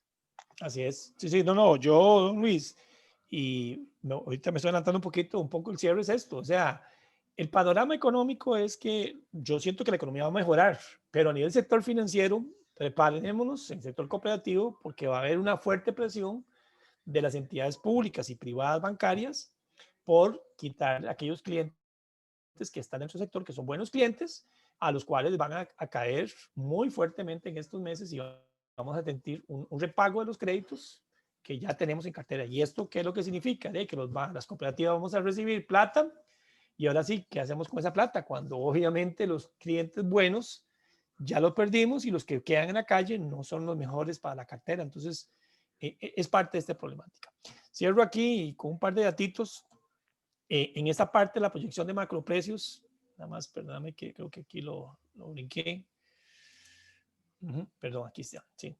Cierro ya los macroprecios, que son inflación, tasas de interés y tipo de cambio, para no alargar esto. El dato que ustedes tienen en pantalla es un dato que genera el Consejo Monetario Centroamericano en octubre. Costa Rica, esta es la región, Centroamérica, Panamá y República Dominicana. La inflación promedio de toda la región es 2.02 a octubre. Costa Rica es la tercera inflación, la cuarta, después de Panamá, que quedó con deflación, después de Ecuador y de El Salvador. Somos la cuarta economía con inflación más baja. Aunque sentamos que los precios son muy altos, el crecimiento de precios no es muy fuerte. ¿Por qué la importancia de esto para ir cerrando? La importancia de esto es que le deja al Banco Central un margen para que lo que son tasas de interés se manejen más cómodamente. Y esto que ustedes tienen en pantalla es el dato reportado de las tasas, esto que estamos viendo, las tasas de interés pasivas, lo que pagan las entidades financieras por captar el dinero del público, ya sea a un mes, a 3, a 6 y a 12. Esto que ustedes ven acá son los bancos públicos, cuánto estaban pagando, los privados y lo que llaman las otras sociedades de depósito. Ahí están las cooperativas, las financieras y las mutuales. Si hacemos un simple ejercicio, aquí a 6 meses, a octubre, este sector en el cual están metidas las cooperativas pagaba un 6.06. Y si me siguen acá, voy a correr un poco acá la imagen, vean que a octubre las tasas de interés que se pagaban en el sector ha mejorado. O sea, vamos a ver, perdón, ha bajado el costo.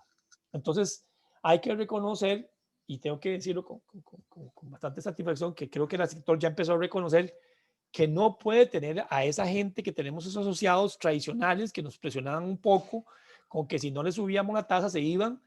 El sector ha mejorado mucho su costo financiero en esta tasa de 6, la de 12, la tasa de los fondos, antes estaba pagando el año pasado, en diciembre, 8.01 y vamos por 5.23, es decir, se ha bajado y el promedio del sector también ha bajado 2 puntos. Entonces, Costa Rica en estos momentos tiene una situación económica de costeo de fondos que ya está muy bien ajustada. Banco Central con su ajuste de tasa básica ha empujado mucho esta baja.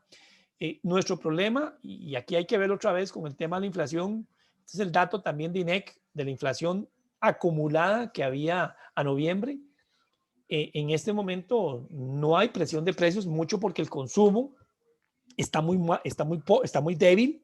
Y entonces uno esperaría que el 2021, y Banco Central lo ha dicho, prácticamente la inflación no pase del 2%. No hay proyección. Banco Central no proyecta más de 2%, 1,5%, 2%. Y eso le da un espacio a Banco Central de que la tasa de interés, y hay que ser claro, de que si el Banco Central hace ese supuesto basado en que haya acuerdo con el Fondo Monetario, las tasas de captación no suban. ¿Dónde tenemos un problema que ahí sí se nos va a venir? Esto es tasa de crédito activo, tasa de interés activa a octubre. Préstamos por manufactura, inmobiliarios, servicios, consumo y tarjetas, comercio y el promedio. Aquí también en OCDE, ahí están metidas las cooperativas. ¿Qué es lo que dice este dato? Bueno, que a diciembre del 2019, en préstamos de consumo, y aquí nada más para que cada uno de los que acompañan hagan sus números, la tasa promedio que el sector pagaba, y esto en el sector cooperativo creo que es lo razonable, se estaba pagando 17%. Y en el año pasado, y ahora en octubre estamos en 15.49, hemos bajado 2 puntos la tasa de interés, muy relacionado con lo que se bajó en tasa pasiva. ¿Cuál es el punto acá? Que si vemos la tasa de interés, si ustedes me siguen aquí, la de los bancos públicos, vea que las cooperativas mutuales y financieras estaban en 17 y los bancos públicos estaban en 16. Ya para este corte de octubre, las cooperativas están en 15 y los bancos públicos están en 14. Yo me atrevo a tirar la hipótesis, y también lo he compartido con un par de gerentes en los que estoy ahí colaborándoles con unos proyectos, de que la tasa de interés de los bancos públicos en cartera de consumo para lo que viene en estos meses, ya cuando la economía empiece a mejorar, va a estar cerca del 12%. Entonces, imagínense qué tanto las tasas de interés del sector cooperativo pueden bajar todavía de este 15.49. ¿Hasta dónde podríamos competir hoy? No solo con 14, que el 14 esta es la del corte del año pasado, es cuidado con una tasa del 12. Y de nuevo, todo esto está en mercado aunque se haya el acuerdo con el Fondo Monetario que no genere aumento en tasas. Si esto se da así, las cooperativas van a sentir una fuerte presión del sector público contra sus clientes, precisamente por el pago de créditos, o que le van a decir, bájeme la tasa a 12 para no irme con el Banco Costa Rica, no irme con el Banco Nacional. Entonces, es complicado. En tarjetas, también ha habido una mejora de una tasa del 36 a un 32. Ahí tal vez los bancos públicos no han querido bajar. Y a nivel global, la mejora en tasas de interés promedio en préstamos, vean que hemos bajado de 11 a 9. Y de nuevo devolvámonos a lo que acabamos de ver de tasa pasiva. Es decir, hoy estamos con una muy fuerte presión sobre el margen de intermediación. Es decir, si alguien se pregunta en este momento qué es lo que viene para el 2021 para las cooperativas de ahorro y crédito en este país, es una muy fuerte competencia en margen de intermediación. Yo creo que las cooperativas han hecho un muy buen esfuerzo, lo me devuelvo, lo víamos, ya estamos en tasas de interés muy bajas, lo que se está pagando asociados, pero la presión que se va a venir en el 2021 es qué tanto las cooperativas van a poder competir con tasas de interés en préstamos más bajas todavía. Y hay que decir que probablemente las que no puedan van a tener que bajar. Cierro aquí con otro dato que le pedí a Gerardo, que de la presentación que él tiene, que me autorizó. Aquí está un cierre de un conjunto de indicadores, también es de banca pública y privada y todo el sistema financiero, comparando 2020 contra 2019 de la tasa del crecimiento de ingresos. Vea que en el 2019 los bancos públicos crecieron en 8% con respecto al año anterior, 2018, un 8% en ingresos financieros. Este 2020 apenas van a crecer un 6.7%. A nivel de todo el sistema financiero, ahí están incluidas todas las cooperativas, mutuales, todos, hay una caída de casi el 13%. Vamos a crecer apenas un 7%. ¿Y cuál es el punto aquí? Cada vez hay más presión para que el margen de intermediación, esta que me estoy aquí marcando, esté cayendo. Y en la medida en que esto esté cayendo, cuando lo comparamos con los gastos administrativos que no están cayendo al mismo ritmo, es decir, creo que haya habido esfuerzos, pero no está cayendo al mismo ritmo, lamentablemente vamos a tener una presión muy fuerte sobre la utilidad operativa para este 2021. Dicho de otra manera, hay que competir bajando la tasa de interés de los préstamos, lo cual le deja a las cooperativas menos ingreso financiero. Con ese menor ingreso financiero hay que pagar los gastos de la cooperativa, que si no se bajan, se van a comer parte de este margen, y eso lo que va a decir es que cada vez va a quedar menos utilidad dentro de la cooperativa, y esa utilidad no solo significa menos interés, menos excedentes de antemano, sino que cuidado, y podemos estar a puertas de empezar a descapitalizarnos.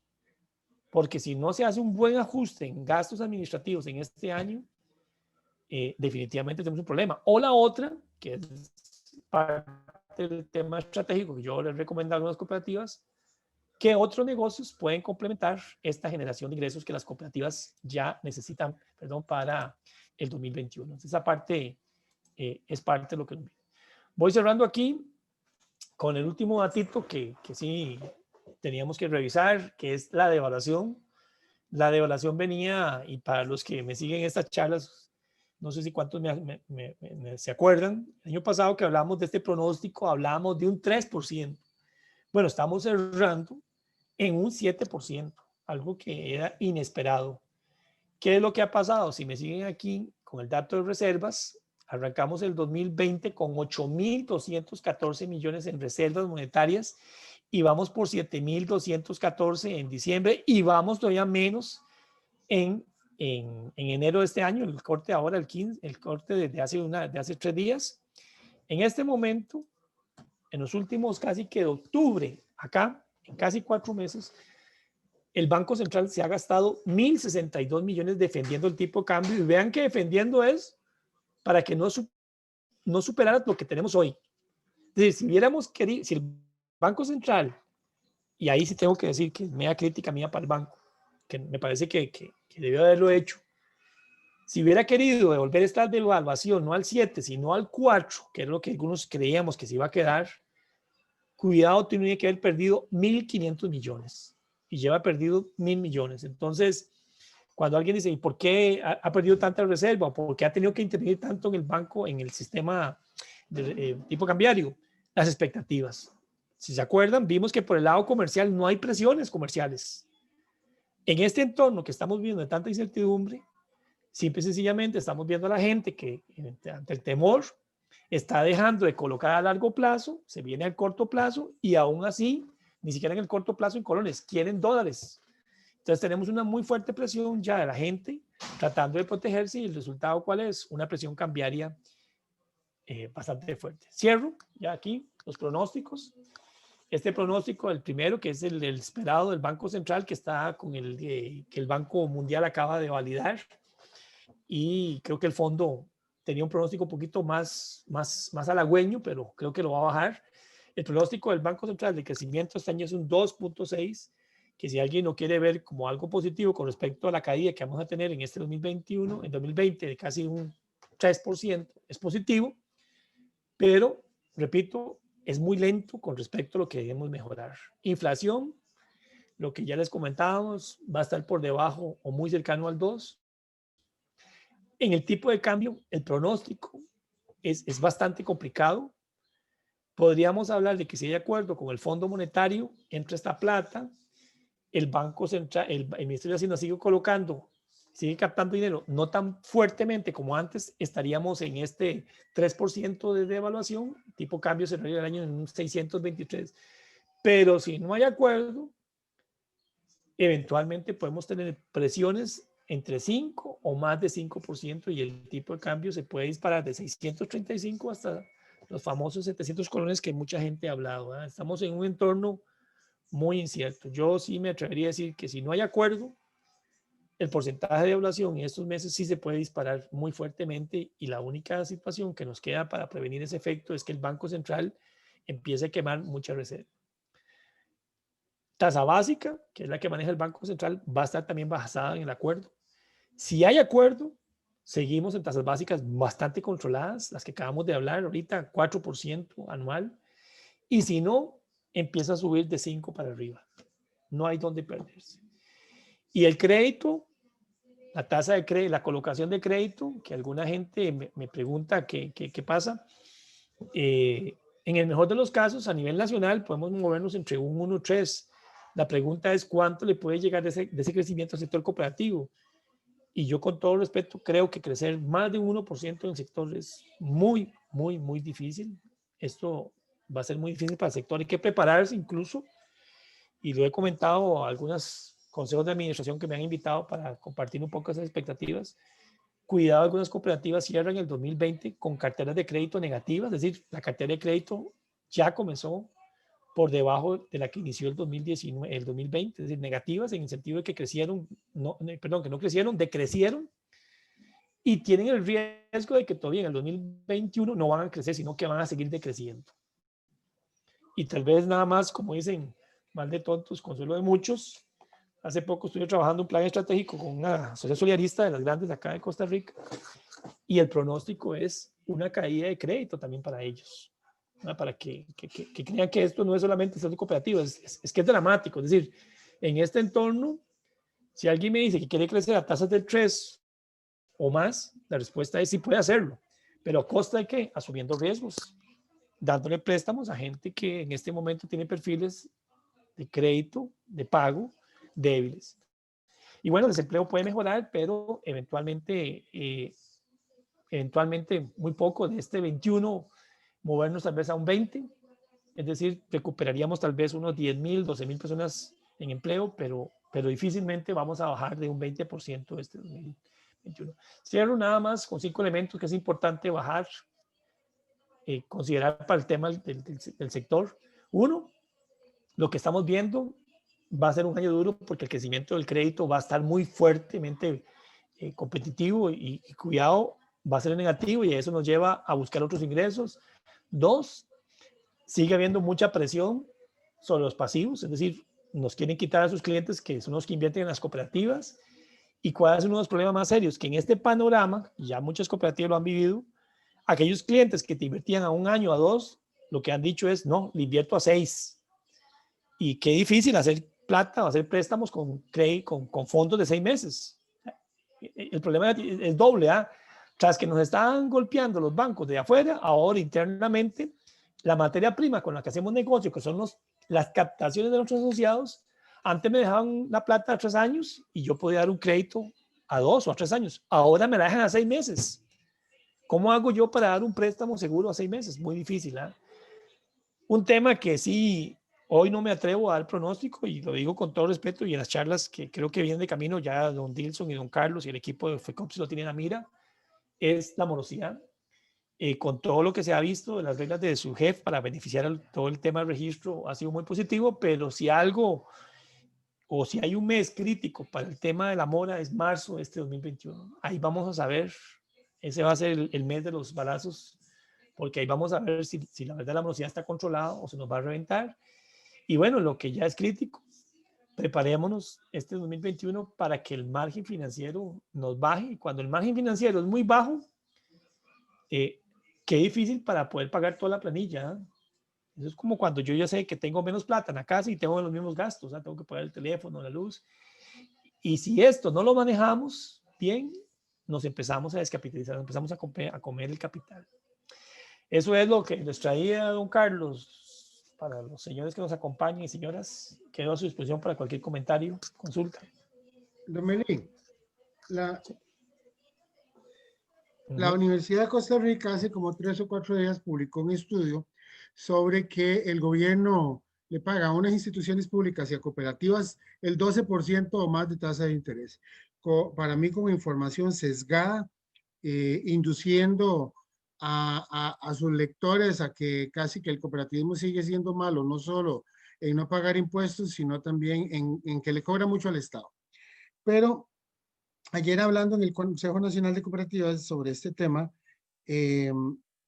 para mí es una información tendenciosa con datos a enero del 2020, o sea, hace un año, antes del golpe de la pandemia.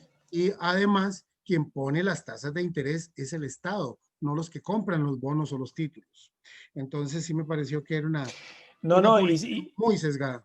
No, y si me decís que es enero de 2020, me parece que está sesgado también por el tema de que precisamente en ese momento se estaban teniendo fuertes presiones también para el cierre del presupuesto del 2020. Entonces, si sucedió, que pudo haber sucedido, me parece que fue muy coyuntural, don Carlos. No es lo típico como promedio. O sea, pudo haber sucedido, incluso te lo puedo rastrear con datos de Hacienda, porque Hacienda sí lo tiene por periodo y por entidad, pero si pasó, fue muy coyuntural. Muy coyuntural, porque precisamente puede ser que Hacienda estaba cerrando presupuesto y necesitaba hacer unos pagos en esta fecha, pero no, me suena demasiado fuerte. Realmente, si algo ha sido crítico, y tal vez de las cosas increíbles que ha pasado, las tasas de interés más altas y muchos certificados las tienen entidades públicas que no son financieras. Es que acordémonos que los bancos, las pensiones, somos grupos financieros, pero el banco, de las cosas irónicas, el Ministerio de Hacienda le ha estado dando tasas muy buenas, entre comillas, precisamente por la urgencia, a entidades que les dice, vean, deme su plata, y ahí no quiero entrar en nombres, porque usted no lo está usando, y efectivamente no lo está usando, lo que casi que comentamos ahorita don Carlos, y resulta que irónicamente se le recibe ese dinero y le paga tasas muy altas. O sea, esas son una de las cosas que son incongruencias de nuestra estrategia de fondeo. ¿Qué ha pasado? Incluso que yo creo que yo, por lo menos en personal, por el tema en que me muevo, ya comenzó a verse con más seriedad. El tema de los alquileres. Es algo increíble que el gobierno, teniendo el poder para ponerlo en autos, un poco yo que me muevo también en el sector inmobiliario, no hay mejor pagador en Costa Rica en el sector inmobiliario que el gobierno. Entonces, siendo el gobierno el mejor pagador, ¿cuál es tu necesidad de pagar alquileres altos? O sea, siendo que hay mucha gente, y lo pongo a nivel de ejemplo, tengo colegas del medio aquí en Nicaragua, en Salvador, que se asustan que en sus países el peor pagador de alquileres es el gobierno. O sea, tras que paga tarde, paga mal. Entonces aquí más bien es muy buen pagador en tiempo, paga al mes y paga muy bien los alquileres. Entonces, o sea, son cosas muy complicadas dentro de este contexto de ahorro de gastos, que creo que ya lo entendió, pero con todo respeto le cogió muy tarde, ¿ya? Eso es un temita que voy a hablarle al Fondo Monetario en la tarde, que la presión sobre esos alquileres es demasiado, es escandaloso pagar millones de dólares en alquileres. Sí, sí. Bueno, compañeras y compañeros, estamos a preguntas de usted, antes se decía los radioescuchas, ahora los virtual escuchas. Ronald Campos dice, en el caso del Bambi, los dineros que aparecen como no ejecutados corresponde a obras en proceso.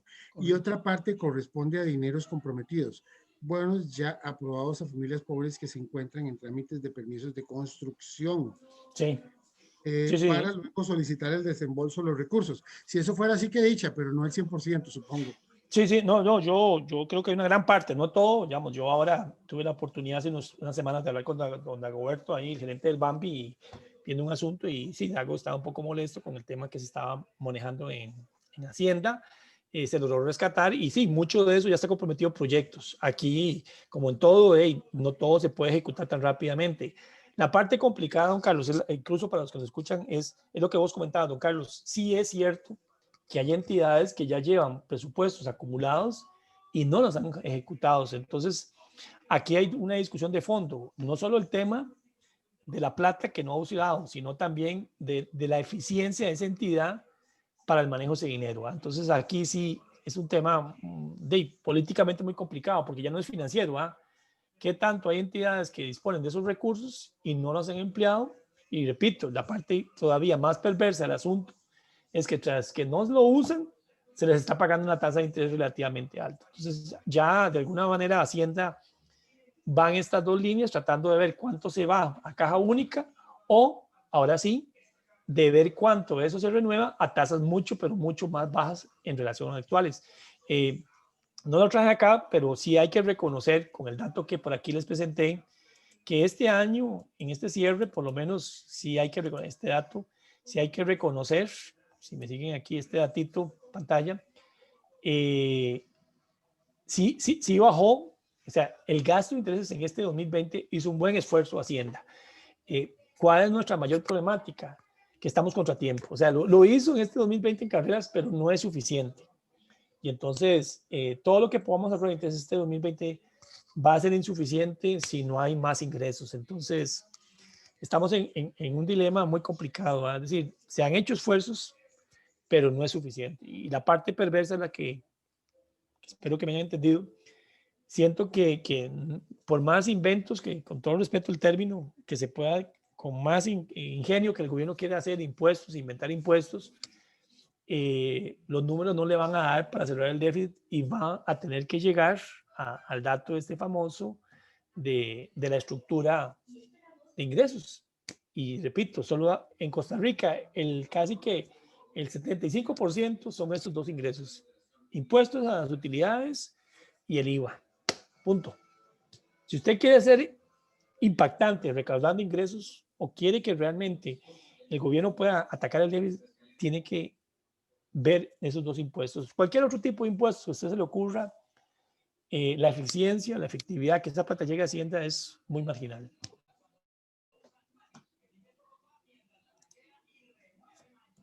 Veo aquí en el chat. Podemos decir que hay más de 100 impuestos en este país, pero la importancia relativa de más del 90% de esos impuestos es insuficiente para cualquier cosa. Totalmente, por eso, don Carlos, yo de verdad con la mano en el corazón uno dijese, y a nadie le quieren los impuestos. Yo sí veo que el tema del internacional, por más que nos duela, va a caer en estos dos impuestos. O sea, o suben algún impuesto a los ingresos de alguien, y ahí están las cooperativas en la mira, están los solidaristas, o tocan IVA. IVA, como ustedes comprenderán, es un impuesto muy regresivo porque se cobra sobre el consumo. Entonces, mientras más gasto usted, más nos aplican el impuesto. El problema en que estamos en este momento es que solo estos dos impuestos son los que sirven para ser bien impactantes. Todo lo demás es pura creatividad contable y yo por lo menos conversaba con un colega que también ha estado, en el pasado estuvo con temas de negociación del fondo y fondo no se hace. O sea, fondo es como un prestamista y dice, bueno, ¿usted cómo me va a repagar? Y usted empieza a sacar su contabilidad y a empezar a hacer su speech, de hablada. Y Hacienda está viendo ese cuadro que ustedes tienen en pantalla, es el que está viendo dónde es que se generan los ingresos y no hay dónde perderse. Costa Rica tiene dos ingresos básicos, impuesto a las utilidades o impuesto al IVA. Punto. ¿Me permiten? Luis. Sí, sí, en realidad, bueno, muchas gracias, Meli, porque la información está muy clarita, muy concisa y un panorama muy claro, hablando específicamente del sector cooperativo. En realidad tenemos muy poco margen de acción. Eso que acabas de reiterar, de los ingresos básicos que tiene sobre utilidades y sobre ventas, que es como el 77%, en realidad creo que también nuestro compañero Carlos podrá hacer muy poco en las conversaciones con el Fondo Monetario, por supuesto, regatear todo lo que hacemos siempre, ¿verdad? Y hemos logrado mucho a nivel de Asamblea Legislativa, a nivel del Fondo Monetario, creo que será un poco difícil. Hay un tema a mí que siempre me ha un poco picado Meli, es el tema de las expectativas. Ustedes los economistas hablan de las expectativas de la gente, pero lo que pasa es que las expectativas de la gente están influenciadas por las expectativas de nuestros economistas. Yo en algo he querido escuchar economistas más positivos, ¿verdad? Y que eso se transmita a la gente, ¿no? Pero siempre las expectativas son negativas por parte de los economistas, por ende eso influencia también a las personas. Ese es el tema que siempre a mí me ha generado así un poco de preocupación. No, muchas gracias por el comentario, Luis. No, vamos a ver. Yo soy positivo en algo que lo divido entre lo externo y lo interno. Externamente, la economía del mundo se está recuperando. Yo quisiera que se lleve ese mensaje. Y nosotros, desde el punto de vista de inserción internacional, estamos bien. Hay zonas muy dinámicas, zonas francas.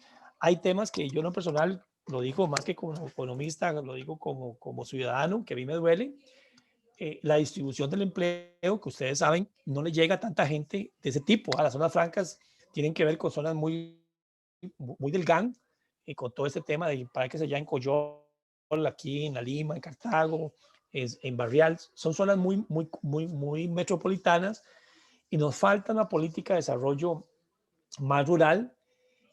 Mucha de la problemática que tenemos es esa, que nosotros uno podría decir que tenemos, y ustedes lo han escuchado el término, de Costa Rica, la costa y la rica. La rica es el GAN y mucho de ese dato que ustedes ven aquí de la mejora del 2.6 que este año viene de la economía es la economía metropolitana. Y eso hay que decirlo con toda la sinceridad del caso. No estamos logrando que la economía regional se mejore. Y esto es dramático porque precisamente mucha de la economía regional, no sé cuántos han salido de vacaciones ahora a las zonas turísticas. O sea, la gente está contenta que llegues porque realmente ha sido muy dramático la caída. Ustedes vieron el dato que salió, creo que fue esta semana, de 1 millón apenas del 2020 de turistas comparado con 3 millones del 2019. O sea, eso es dramático para esas poblaciones porque esas poblaciones vivían mucho del turismo. Entonces, en esta parte de expectativas uno tiene que diferenciar esto, lo que es el área metropolitana que, repito, está muy relacionada con zonas muy dinámicas, pero la Costa Rica de Limón, de Punta Arenas, de Guanacaste, le está costando insertarse en la economía y ahí sí tenemos problemas. Ahora, ¿dónde sí todo va a reventar? Siendo claros, que es determinante, el acuerdo con el fondo. Es decir, si no hay acuerdo con el fondo, yo sí creo la vía continúa, pero va a ser más dura. Aquí el punto es donde nos queda un margen para que todos quedemos tranquilos y yo creo que lamentablemente no hay ese margen. Es decir, no podemos quedar bien con Dios y con el diablo. Lamentablemente los señores diputados van a tener que tomar una decisión y yo, como lo digo, no soy político, pero todo este discurso que ahorita estamos viendo con el tema de los impuestos va a ser un tema muy crítico, porque si no hay impuestos, si no hay acuerdo con el fondo, la solución va a quedar a nivel interno, en el mercado financiero interno, y entonces, repito, las expectativas de ajuste de tasas de interés y de devaluación se disparan. Eso casi que cualquier economista que ustedes oigan lo va a ver negativo por ese lado. ¿Que nos queda margen de maniobra? Sí, pero mínima, porque en este momento lo más dramático radica en que este acuerdo en el fondo, si alguien de nuevo quiere ver ¿para qué nos sirve el acuerdo en el fondo? Y la respuesta es para que nos sigan prestando. Los 1.700, como ustedes acaban de ver, con respecto a los vencimientos de este año, que son 3.700, es apenas el 50%. Entonces, de nuevo, si alguien dice, ¿para qué nos sirve? Y la respuesta aquí, mira lo que comenta Luis, es puras expectativas, para que la gente diga que si el fondo me dio plata, fue porque el fondo me vio bien. Y entonces nos abre la puerta para seguir cogiendo oxígeno y seguir cogiendo préstamos. ¿Qué préstamos pueden ser a tasas más bajas? Sí, pueden ser más bajas o más altas, pero el tema de la tasa, el otro día salió un artículo muy interesante donde hay lentes en la prensa, no sé si lo leyeron. El tema de la tasa es importante, pero no es determinante. Lo importante en un mundo financiero, para el que le gustan las finanzas, es que la deuda siempre tiene que estar disponible.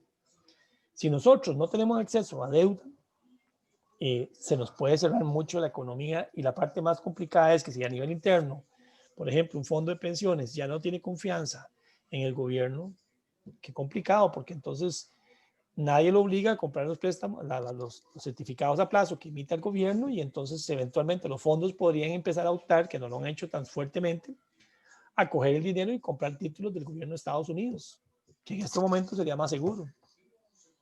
Entonces, el punto aquí es un punto de quiebra, es decir, si no entramos con el fondo y dependemos internamente, estamos realmente en el filo de la navaja. Nos puede ir bien, y ahí sí le doy la razón a aquellos que han dicho no dependemos del fondo estrictamente hablando, pero también nos puede ir muy mal.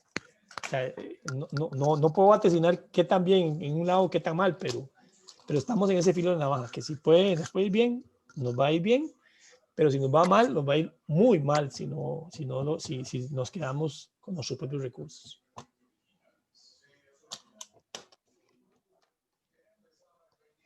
Don Melisandro, Señor. don Ronald Campos levantó la Ajá. mano. No sé si, don Ronald, si tienes una pregunta, don Sí. Ronald, por favor. Sí, gracias. No, primero agradecer a FECOPSE, a Carlos Montero y a todos ustedes por esta excelente explicación. No soy partidario para nada del tema de venta de activos, pero don Melisandro, con esta explicación que usted nos da, y ante la disyuntiva de no estar de acuerdo en ciertas propuestas que se hacen hacia el Fondo Monetario Internacional, probablemente va a emerger la tesis de la venta de activos. ¿Qué repercusión tendrá esa eventual venta de activos? ¿Realmente significa algo para solucionar el problema o no? Gracias. No lo sé, muy buena pregunta. De nuevo, acá es siempre, como en todo, un presupuesto, ya sea el familiar o el del gobierno, es ingresos o gastos. Si ya vimos y en gastos, y de nuevo, no quiero ser partidario, pero hay que reconocer que en gastos se está haciendo el caso más extremo, que es no crecer en planilla, mantener el ajuste de los aumentos. ¿Qué nos queda en gastos? Si alguien no quiere ver en forma extrema, para empezar a responder la pregunta, en gastos lo que nos queda ya es despedir gente. En gastos, en gastos ya no queda más, ya se controlaron los aumentos, se están controlando los ajustes de los próximos 2 años en gastos. Lo único que queda es despedir personal público. Entonces vamos al otro lado de los ingresos, ahí donde brinca la liebre, porque ya vimos que el hueco fiscal, comentábamos, si lo queremos ver ya a nivel de hueco fiscal, este famoso 7 punto y resto, que es la proyección que tenemos en este momento, la pregunta es, ¿cómo lo compenso? Y entonces ahí las estimaciones que en este momento hay, la famosa venta de VIXA no llega ni al 1%, para poner el ejemplo. Los datos que en este momento circulan del valor de venta de VIXA no llegan al 1%. Entonces, tratar de que el déficit primario, que es este 7.2, vuelva al rango del 4, que es lo que se busca para el 2024, muy poco le agrega la parte de venta de activos públicos. La sumatoria que algunos han hecho, por ahí creo que salió un artículo también de William Hayden en la Extra, no sé cuánto lo vieron. Don William también hace una apreciación muy interesante, es que de nada vale vender VIXA si no se vende el banco que es el dueño de VIXA, porque ¿quién va a querer comprar VIXA si el dueño eventualmente que lo puede controlar no forma parte de la transacción? En el caso del Banco de Costa Rica hizo una estimación bastante fuerte y casi que le llega a 2 puntos. Entonces, uno puede pensar que son escenarios donde mejora el déficit público, pero con una perversión que quizás es la parte más cruda de esta respuesta, y tal vez aquí me devuelvo también aprovechando el comentario de don Luis. Si lo vendemos, muy bien, nos ayuda a amortizar deudas, nos devuelve más cerca del 4, que es lo que se está buscando de déficit, pero la parte más complicada es que ya gastamos la plata y no se invirtió. Y entonces, si en el futuro no se hacen los esfuerzos que se están tratando de hacer para controlar el gasto y para que no volvamos a tener los problemas que hoy tenemos en esa materia, bien pudiera ser que hoy se venden, nos llegan a ayudar en ese porcentaje, que repito, tal vez un par de puntos en este ajuste de 4 que necesitamos, pero tenemos el peligro de que si no controlamos lo que son los efectos de gasto público, después del 2024 otra vez se empieza a disparar el déficit fiscal y ya no tenemos de nuevo con qué compensarlo. El tema de la venta de activos públicos, yo lo he puesto de ejemplo en otras charlas, es de nuevo como vender el carro a la casa. Se está en una situación económica y usted habla con la señora y dice, bueno, no, estamos complicados y hay que vender algunos de los carros. Perfecto. Vamos con el carro, vendemos el carro, pagamos la deuda y ya estamos más holgados. Pero si el comportamiento del gasto no se sigue controlando, 2 años después vamos a estar exactamente igual y ya dejamos de tener ese activo. Entonces, sí sirve. Los valores hoy estimados también tienen un problema, decirlo. Es una transacción que no va a ser inmediata. Cuando en esta pregunta, don Ronald me permite decir algo que se me había olvidado. Tal vez para ese tema del fondo, estamos entrando en 2 problemas. No sé si se acuerdan, en la charla, creo que anterior, la última que hicimos, yo lo mencioné. Hay problemas de liquidez y problemas de solvencia. Problemas de liquidez es como cuando usted anda un Mercedes-Benz bastante bueno, nuevo, y llega a la bomba de gasolina, a la bomba de combustible, a la estación de combustibles y resulta que no tiene efectivo. Eso es un problema de liquidez. Usted tiene un muy buen carro, pero no tiene plata con qué ponerle gasolina. El problema es que cuando ya vendemos el Mercedes, ya se acabó el problema de liquidez, pero también se acabó el problema del activo. Ya tengo un problema de solvencia. Entonces, en este momento, la parte más complicada es liquidez. Tengo que ver cómo hago los pagos. Entonces, si me devuelvo el problema que estábamos mencionando ahorita con respecto a lo que viene para este 2021, en este momento no estamos en quiebra, pero sí tenemos un problema serio de liquidez. Este año tenemos que pagar 3.474 millones en pasivos. Tenemos que pagarlos. O sea, son deudas legales. Y en este momento, si alguien me dice cuánto tiene el gobierno en caja o cuánto podríamos captar sin presionar las tasas de interés en Costa Rica, de estos 3.400 millones de dólares, podemos estar captando en este mercado, cuando mucho, sin presionarlos, 2.000 millones. Dicho de otra forma, nos hacen falta 1.475 millones por captar. Este es un problema de liquidez. Costa Rica en este momento, la administración de don Carlos Alvarado, para este primer trimestre, tiene un problema de liquidez. Y entonces los problemas de liquidez son más urgentes, entre comillas, o más prioritarios que un problema de solidez. Esta pregunta no es muy útil porque nos ayuda a pagar deuda, pero aquí no puse lo que sigue de vencimientos. La deuda del 2022 es casi 1.000 millones más alta que esta del 2021. La deuda del 2022 es casi de 4.400 millones. Entonces, vender un activo nos ayuda, pero en este momento nuestro principal problema cuando hablamos de alternativas, y de nuevo pongo un poco el símil a nivel familiar, creo que de alguna forma en algún momento algunos lo hemos vivido. Usted dice, necesito pagar las deudas. Tengo la casa, tengo el carro, vender el carro me puede durar 3, 4 meses, pero a fin de mes me cortan la luz, a fin de mes me cortan el agua. Estamos en esa situación. Ya Costa Rica tiene que pagar las deudas. Y tal vez no quiero ser dramático, y de verdad lo digo con todo respeto, lo compartía con un par de amigos. Si no tenemos solución en este caso antes de junio de este año, cuidado, el gobierno empieza a entrar en moratoria de pagos a los empleados públicos, ya teniendo problemas para pagar algunas instituciones sus salarios ya para el primer semestre de este año. Don Melisandro, Señor. bueno, ya creo que ya hemos aclarado ahí, respondido algunas preguntas de los participantes para ya ir cerrando la charla. Ya prácticamente estamos a 10 minutos de las 12. Listo. Entonces agradecerle tal vez a título personal, pues mencionar, o por lo menos es mi criterio, esto es un tema coyuntural que se ha venido arrastrando a través de los años. El efecto bola de nieve del gasto público, pues lógicamente ha impactado y está impactando y se ven los resultados hoy en día, ¿verdad? Cuando hablamos del costo de la deuda también, lógicamente muchas veces hablamos del costo de la deuda, pero no hablamos de cómo esa deuda se generó, y esa deuda se generó lógicamente para un tema de infraestructura, del desarrollo de la infraestructura pública y parte también para financiar ese gasto público. Y por otro lado, cuando vemos el tema del desarrollo de la obra pública de una forma tal vez poco controlada, donde se han perdido muchos dineros, como el caso de la carretera, ¿verdad? Que incluso tuvimos que indemnizar a esta empresa brasileña, OAS, ¿verdad? Sí, sí. Etcétera, ¿verdad?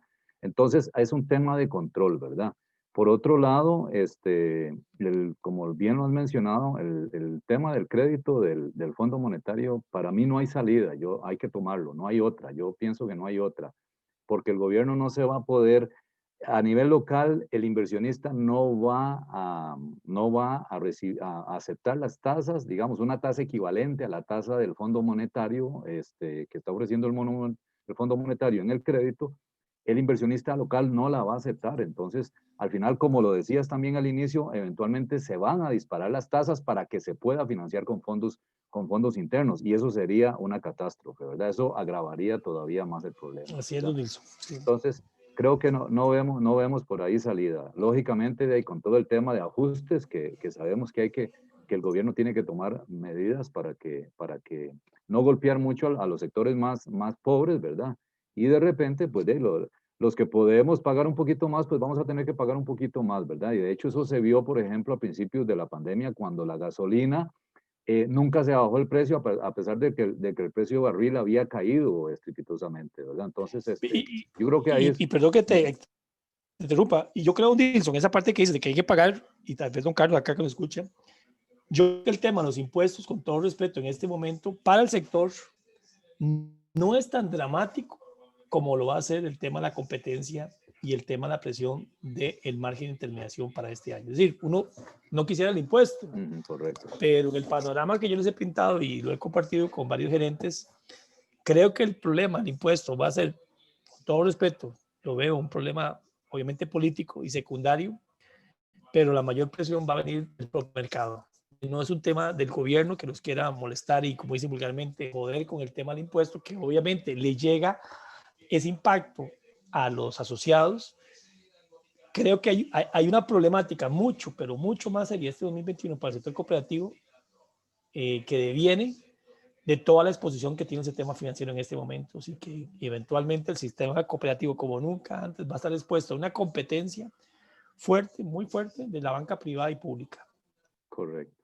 Sí, totalmente de acuerdo. Y tal vez para cerrar, hay un apunte que también lo mencionaste, el tema, y que ya todos lo conocemos, el tema ahí nos presentaste los salarios del sector público y privado, y conocemos cómo están ambos endeudados, pero de repente, ya saturado el sector público, pues las cooperativas van a tener que echar un vistazo al sector privado y de repente utilizar esos mecanismos semejantes a los que se están usando con el sector público, por ejemplo, para asegurarse la deducción de la cuota del préstamo, generar convenios con el sector privado, ¿verdad? Mecanismos parecidos. Eso, don Nilson, o perdón, nuevamente, o considerar lo que ya se trabajó este año con la reforma a la ley de cooperativas, con los nuevos servicios que las cooperativas pueden dar, que yo también le diría, y lo hemos conversado para el tema de las futuras charlas de ustedes, que lo consideren, poner el ojo de las reformas que la ley nos acaba de dar, que se trabajó creo que muy conjuntamente, y que creo que va a abrir espacio para nuevos servicios. No, totalmente de acuerdo. Es parte de las acciones que las cooperativas deben ir observando, ¿verdad? A nuestro parecer. Bueno, entonces muchísimas gracias. Don Carlos, si está por acá, le pediría para ir cerrando la reunión. No sé Sí, gracias. si nos puede. Claro, listo. Bueno, muchas gracias a todos. Gracias, Melisandro. Muchas gracias a ustedes. Agradecerle nuevamente la participación y el compartir esa gran capacidad de investigación y luego de análisis que usted tiene para con nosotros. Y seguimos adelante con 2 charlas más de esta temática el próximo viernes y de hoy en 15, porque estamos centrados en este mes en eso, que van a ser charlas temáticas, y recordarles que los que se inscriben pues tendrán certificado de las cooperativas afiliadas y cooperativas colaboradoras, y el resto del público pues ahí nos acomodaremos.